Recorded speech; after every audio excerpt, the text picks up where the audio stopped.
Welcome back to the show, ladies and gentlemen. Going to be doing my predictions for UFC on ESPN+4. We got Derek Lewis versus Junior Dos Santos. I want to jump right into the main event and give my predictions for this fight.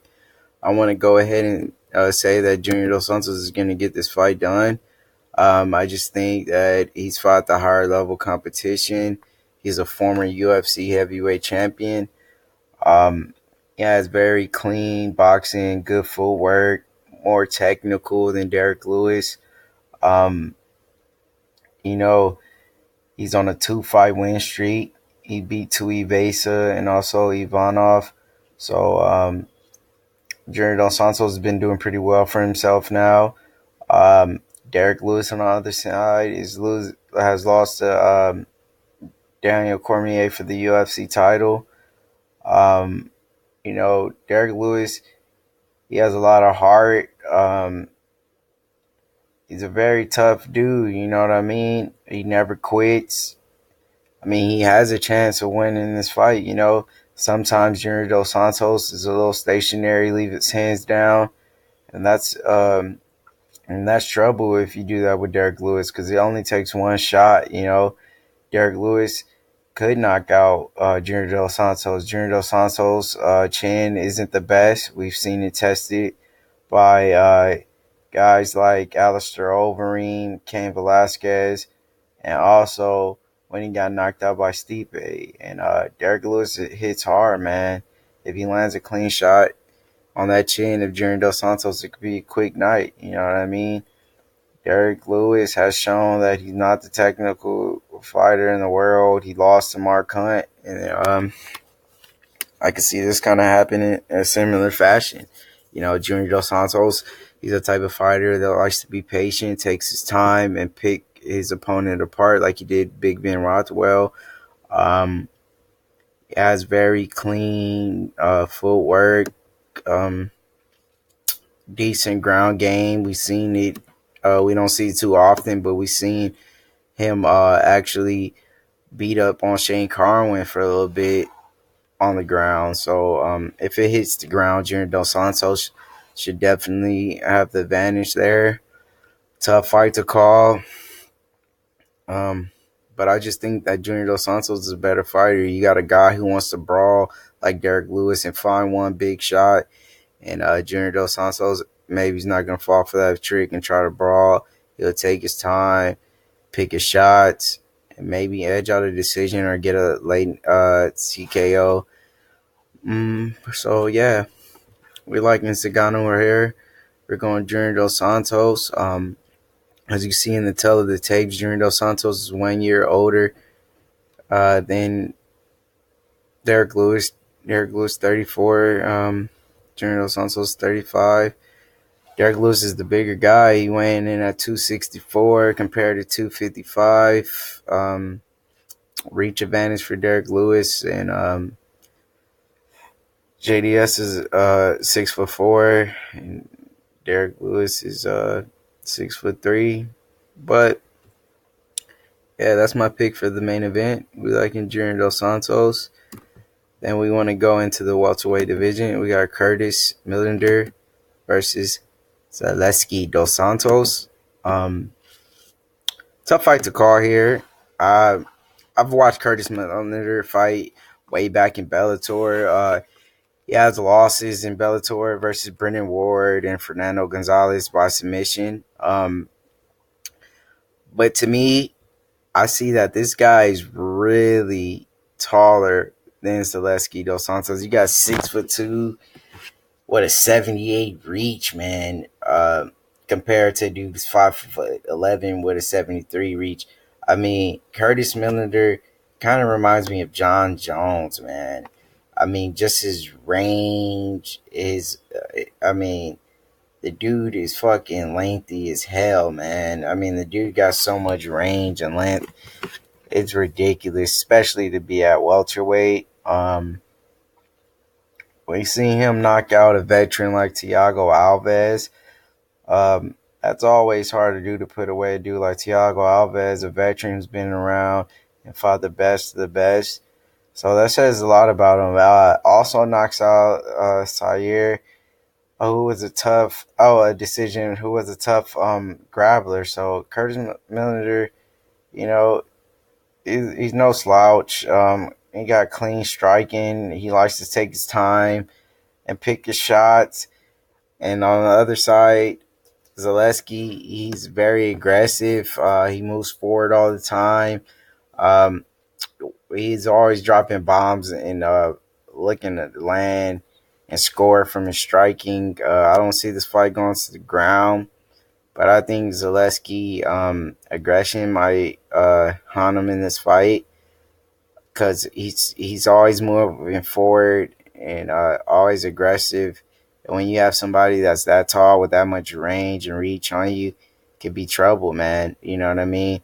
He'll be trying to close in at that distance, and he'll be getting caught with punches and combinations. It's a very tough fight to call. You know what I mean? If it hit the ground, I think Zaleski probably would have the advantage. We've seen Curtis Millender lose from submissions to guys like Brennan Ward and also Fernando Gonzalez. So it was a tough fight. You know what I mean? We really haven't seen too much of these guys. They're pretty much just like two prospects trying to make a name for themselves and trying to break in maybe to the top 10, top 15 welterweights. So are kind of leaning towards more Curtis Millender here just because of the height and the range. And I know the fight is not going to hit the ground. Most likely it's going to be a standing fight. And I think Curtis Millender will get the better of the striking department. So we're going to go with courageous and go Curtis Millender here. Maybe by a decision here. I want to talk about the Nico Price and Tim Means fight. Uh, Tough fight again to call, man. All these fights are really like 50-50, man. You got Tim Means, who's 35 years old, and you got Nico Price, 29. So the youth is on Nico Price. He's the younger guy. Um, he has the reach advantage, even though he's shorter than Tim Means. Dirty Bird is coming off a big knockout win over Ricky Rainey. Nico Price, on the other hand, is coming off a loss to Razak Hassan by TKO. I think Nico Price is the better grappler. As you see, he has a few submission wins in the UFC. It's really going to come down to once and more. But, I mean, as you see, Tim Means has way more experience with 39 fights. Nico Price only has 14. Some of Nico Price's biggest wins are Alan Jubane, Brandon Thatch, and Randy Brown. You know, Tim Means has some big wins in the UFC also. He has big wins over Ricky Rainey. He gets a job done against Alex Garcia and John Howard. Um, I just think that the youth, Nico Price, maybe gonna win a decision here, man. The youth to get it done, man. The younger dude, new breed of fighters. I think I'm rolling with Nico Price here. I'm gonna jump into the UFC heavyweight division. We got Big Ben Rothwell making his return to the octagon after about a 3-year layoff due to a suspension versus Ivanov. You see, man, things that stand out to me on this fight is that Big Ben is 37 years old, man. He hasn't been active. He's way bigger than Ivanov. I mean, you got a 6'4" dude versus 5'11". But Ben Rothwell sometimes doesn't use his size and his height as well. You know, when he lost to Mark Hunt, he shorter and he used it in that fight. But Ben Rothwell has wins over Josh Barnett and Andre Arlovski. He for sure has fought in the better level of competition. He's fought around the IFL. He's fought around the world, you know. But I just think that him being out of MMA for 3 years, Sort of like how Cain Velasquez was. You see how that was, man. He came out from a layoff and got knocked out in a few seconds. Things change in 3 years. If you're not competing at the top level with the UFC and you're 3 years off due to a suspension, man, 3 years is a long time. You might not even return the same fighter after 3 years, especially in the heavyweight division. Those big bodies, these guys got a lot of injuries and stuff like that. Um, it's a tough fight to call, but I just think that after being out of MMA for 3 years, man, it takes a toll. I never like to take a guy off of a layoff, especially from that long of a layoff, like a 3 year layoff. Come on, man. That's way too long. Unactive. I gotta go. Ivanov here, getting it done. I want to go right into the lightweight division and talk about the Neil Darush and Drew Dober fight. I'm leaning more towards Benil Darush here, and I'm gonna tell you my reasons why. Benil Darush was a very high prospect at one time. He beat Michael Johnson when Michael Johnson was pretty much on a roll streak, almost on his way towards a title shot. Um, I know he had a little tough time when he got knocked out by Alexander Hernandez, and he lost to Benil Darush. When he lost to Edson Barbosa. Sorry about that. Um, but Drew Dober is on a 3-fight win streak, beat John Tuck. Um, I just don't think he's fought the level of competition like Benil Dariush has. He fought Michael Chiesa. He's been in there with the higher level guys, top 10 guys. Drew Dober, he's pretty much trying to get a shot in there. He gets a win like this over somebody like Benil Dariush who will put him in there, top 10, top 15 type of guys, and that's what he's been looking for. He beat Frank Camacho, Josh Bergman, lost to OAM, but I mean, as you see, Drew Dober, he has more fights than Benil, but Benil to me has fought the better level of guys, you know what I mean? Actually got wins on big names. I don't know, man. It's a tough fight to call here, man. Tough fight to call. 8 losses from Drew Dober. I mean, Drew Dober, he's a pretty solid fighter. Lost to Nick Hine. I'm liking Benil here, man. Benil, it's hard. It's hard not to think Benil isn't gonna live up to his hype. He just had a little bump re-roll. He lost to Edson and Alex, but comes back on Thiago. So, big wins: James Vick, Michael Johnson, Jim Miller, Darren Cruikshank.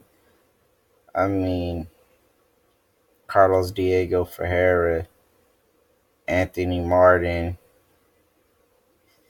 Yeah, I'm liking Benil here, man. Benil got the bigger wins, bigger names on his resume. We like Benil. We're going Benil.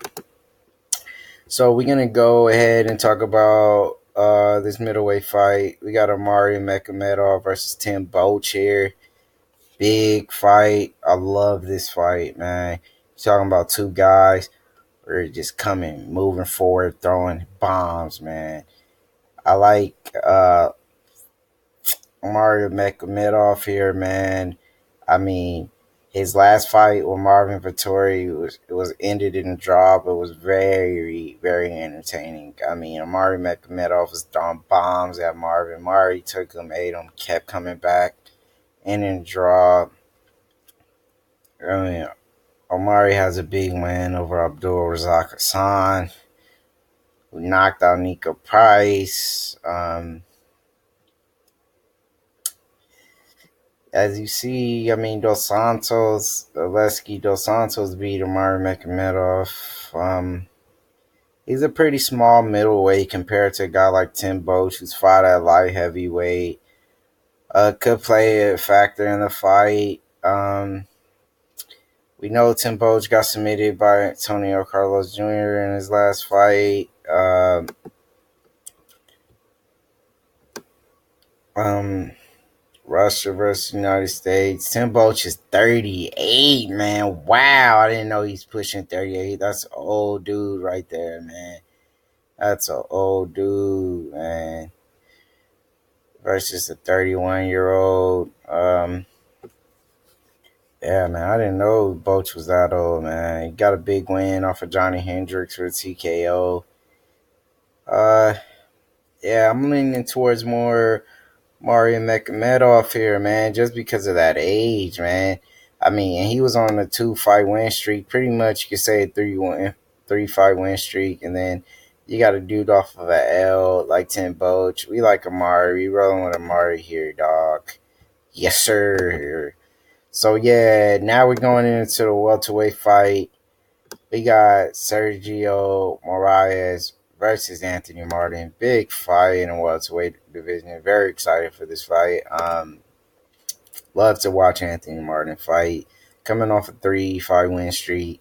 Sergio Moraes, on the other hand, is on a 2 fight win streak. Big win off of Ben Saunders.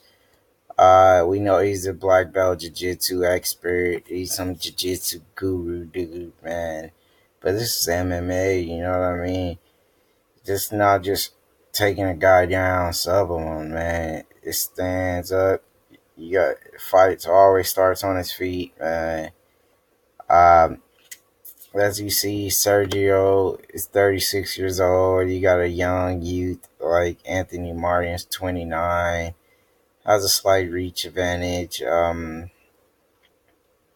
Tough fight to call, man. Because Sergio Moraes, he's a tough ass dude. He got big wins over Neil Magny. You know what I mean? He's beat guys like Tim Means and Ben Saunders. Uh, this is a tough fight to call, man. I just think that Anthony Martin, man, he's just more of a well-rounded MMA fighter. You know what I mean? You talking about a guy who's got a big submission win over Jake Matthews, Ryan LaFleur at TKO. Ryan LaFleur is a tough ass dude who knows how to wrestle his ass off. So I mean, if he gets stuff takedowns from Ryan LaFleur and get the job done against LaFleur, I don't see how he can't stuff the takedowns for Sergio and keep it on his feet. Maybe a late finish. Yeah, dude. I mean, I usually go toward. I know we've seen him lose to Benil by submission, and he's lost to Leonardo Santos by submission. He has 2 submission losses. But man, I always go towards more of the grappler, just to be on the safe side. But um, I'm liking Anthony Martin right now, man. I think he got a lot of confidence right now. A lot of people are talking about him. You know what I'm saying? He got a little buzz going on for him. So I know his confidence is high and he's believing in himself. And I'm pretty sure his training camp and his partners believing in this guy right now. So I'm leaning towards Anthony Martin here, man. Could be wrong. Sergio is a submission expert. Most of his wins are from submissions. 8 submission wins, you know what I mean? And uh, Anthony Martin's been submitted before. So tough fight to call, but I like Anthony Martin. I think he'll get it done here. Um, yeah, so there's few more fights I want to talk about here. I want to do just a little quick predictions here on the Maurice Green Jeff Hughes fight. Big heavyweight showdown. Maurice Green was on the Ultimate Fighter, heavy hitters. Uh, was a very entertaining dude on that season of the Ultimate Fighter. He loved to pick fights. Um, you know, this is a rematch. Maurice Green, Jeff Hughes. I see it kind of playing a similar type of way. I think that Jeff Hughes to get the takedown, grind him out, make him work, put his back up against the cage, drain him out. Hughes most likely will win again, like he won the first time. Probably by a decision. So we like Jeff Hughes getting it done here. Zach Ottawa versus Alex Moreno here. Tough fight in the welterweight division. We're seeing Zach coming off a big win off of Dwight Grant. Alex Moreno, on the other hand, he's a tough dude, durable. Um, the Great White is a tough fight to call. We've seen Alex Moreno fight, I mean, against a lot of bombs, but I mean, he doesn't really do too much. You know what I mean? We don't really see too much from. I mean, he barely gets TKO wins. Most of his wins are by submission. Um, we've seen him get outworked by Jordan Mean, beat Josh Berkman. Uh, road contest to Nico Price, but he got his ass knocked out. Tough fight to call, man. Tough fight to call, but I don't know, man. Zach could get the takedown and grind him out like he did Dwight Grant. Um, Tough fight to call, man. Most of the people on Topology got Morano getting it done here, man. Tough fight to call. I want to go with Topology here and go with Alex Morano getting it done by decision, man. Alex White. Yeah, these fights, man, are pretty much all 50-50. Grant Dawson, Julian Erosa, Matt Chanel, Louis Smoker. We gonna go Smoker here, man. We like Smoker. Matt Chanel was Ultimate Fighter dude, you know. But I think Smoker's been in there with the better fighters, you know, big 4-win streak. Life back on the right track. The last Samurai, I think he gets it done. So we're gonna go Smoker. Alex White versus Dan. It's another tough fight to call. I don't know, man. He got his ass whooped by Jim Miller, dude. He's been in the UFC longer. We go White, bro. Go White. And Grant Dawson, Julia Rosa. I don't really like. I mean, Julian Rosa, he got some good stand up. Another Ultimate Fighter dude. Good footwork, but weak glass chin. We like Grant Dawson. We didn't go Dawson. So yeah, man, that's pretty much my picks here for UFC on ESPN+4. Junior Dos Santos versus Derek Lewis. So yeah, man. Tell me what you guys think about my picks. Yeah, let me know your guys' pick. Comment below. But yeah, that was about it. Until next time, guys. Catch you guys again, man. Yes, sir.